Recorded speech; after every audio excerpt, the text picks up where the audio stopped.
볼게요. 여기 한번 볼게요. were it not for. 기억나나 보세요. if it were not for. if 생략하면 it과 were의 도치. 하지만 가정법이라는 이야기. was X. 뭐뭐가 없다면이라고 하는 가정법의 표현이 if it were not for, without, but for 이렇게 되는데 if를 생략하고선 주어 동사를 도치해도 if절의 효과는 충분하다. 우주 탐사선이 없었다면 훨씬 더 적을 것이다. 해야 할 말이 훨씬 더 적어질 것이다. 우주선 덕분에 우리가 지금 할 얘기 너무 많잖아요. 이렇게 된 거죠. have visited가 동사가 되니까 주격 관계대명사 대시고 선행명사는 우주탐사선. 거대한 행성과 위성을 방문하는 탐사선이 없었다면 말할 게 없더라. 우주에서 카메라를 돌려서 지구를 찍었던 1970년대에 발사되었던 그 우주선 이름이 제가 기억이 나진 않는데 보이저 1호였나요? 그거였는데 그래서 우주 속에 작은 티끌과 같은 파란 별이 그걸 찍었던 게 놀랍게 최근에 얼마 전 뉴스를 봤거든요. 신호를 보내왔대요. 엄청나게 빛의 속도로 이틀 가야 되는 공간에 지금 떨어져 있대요. 근데 수명이 거의 다 됐나 봐요. 심심해서요. 자, 탐사는 시작하게 됩니다. 플라이 바이로 시작한대요. 플라이 바이가 뭔지 살펴봅시다. 행성을 지나서 비행하는 비행. 행성 옆을 지나가는 비행이 플라이 바이라고 합니다. 플라이 바이스. 이런 비행을 하면서 시작됩니다. 행성 옆을 지나가는 걸로 시작을 하고요. 비간과 has가 병렬입니다. 그리고 has move on to 어디로 넘어가다. 어디로? 단계로 계속 넘어가는데요. 궤도선의 단계로 갑니다. 첫 번째, 플라이 바이를 해요. 그 다음에 궤도를 선회합니다. 자, 어느 경우에 한해서냐면 목성과 토성 같은 행성에 관해서는 궤도를 선회합니다. 저 이해했어요. 그냥 플라이 바이 하는 거는 위성을 갖지 않은 행성들 있죠. 걔네들은 그냥 플라이 바이만 하고 목성하고 토성은 저기 갖고 있는 애들 아니에요? 얘네 자체 달 갖고 있잖아요. 그러니까 선회하는 것 같아요. 두 경우입니다. 목성과 잠깐만. 선회구나. 왜냐하면 목성과 토성이 각각의 비행을 가집니다는 안 되니까.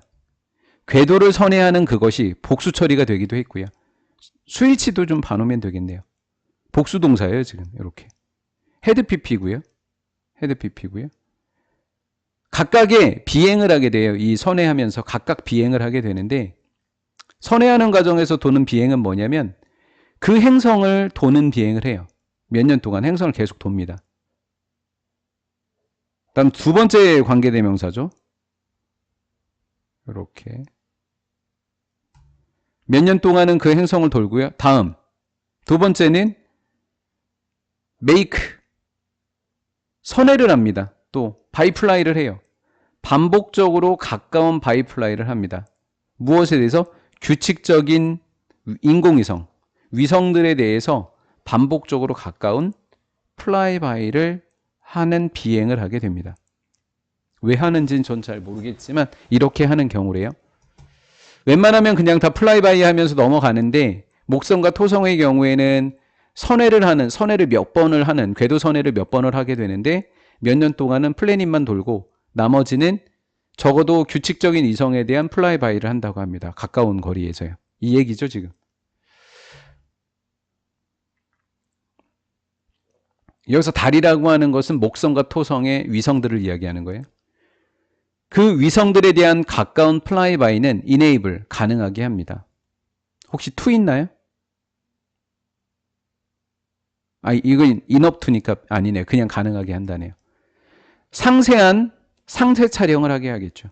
뭐 우리 상식에 맞는 거 아니겠나요? 근접 플라이바이면 근접 촬영하겠죠.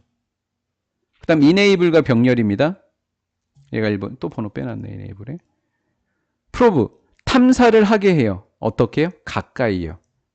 close enough to 부정사예요. close enough to 부정사. 첫 번째 할 만큼 또 두 번째 할 만큼이 되는 거죠. 이렇게. 탐사선을 충분히 가깝게 합니다. C. 보게 할 만큼. 뭘 보게 하죠? 달이 강력한 자기장에 영향을 미치는 방법을 보려고요. 그 행성을 둘러싸고 있는 자기장에 위성들이 어떻게 영향을 끼치는지를 알아보려고요. 두 번째는 가까운 이유. 두 번째, 탐지하려고요. 탐지할 만큼이요. 뭐를 탐지하냐면 그 위성이 자신의 자기장을 가지고 있는지를 갖고 있는 거. 첫 번째는 끼치는 영향에 대해서 알고 싶은 거고요. 두 번째는 자신이 가지고 있는지를 알아보고 싶어서 근접한 거예요. 왜 이렇게 어려워. 다음, 대부분의 불규칙 위성은 뿐만 아니라는 요거예요. 요거부터 한번 해볼게요. travel round their orbits. 대부분의 불규칙 위성들은 자신의 궤도를 돕니다. 자전한다고요. 어떤 방향이죠? 반대 방향으로 자전한대요. 반대인 방향으로 궤도를 돈다고요. 자전한다고요. 누구랑이요? 그들의 행성의 자전과. 그러면 원래 행성이 있고 그 행성에 위성이 있고 위성과 원래 행성의 자전 방향은 반대다 이거잖아요. 이해가 된 거죠? 반대. 죽겠네. 다음, inclined. 기울어진 궤도도 가지고 있고요. 궤도면이 기울어져 있다는 건 지구도 기울어져 있으니까 20몇 점 5도 기울어져 있다시피 기울어진 궤도를 가졌을 뿐만 아니라 행성의 자전 방향과 반대 방향으로 그들은 돈다고요. 여기서 말하는 위성은 그 목성과 토성의 위성인 것 같아요. 얘네들은 자전 방향의 반대다 이 정도인 거예요. 크기는 enables 가능하게 한다. enable은 to 이렇게 오는 거니까 목보에. 크기인데 어떤 크기냐면 미세한 편차. 뭐에 대해서 편차가 생긴대요? 탐사선의 궤적에 약간의 편차가 있대요. 뭐 할 때? 그 탐사선이 근접하여 지나갈 때, 달과 위성과.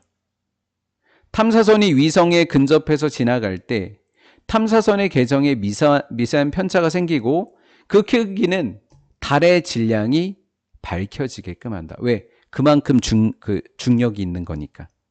중력은 질량에 비례하니까. 이해가 됐나요? 편차의 크기를 보고 질량을 계산하더라. 지금 이 얘기를 하는 거네요. 분사구문입니다. knowing. 달의 크기를 알게 되면 질량을 알게 되고 질량을 알면 크기를 알게 되고 크기를 알면 밀도를 안다. 이렇게 된 거죠.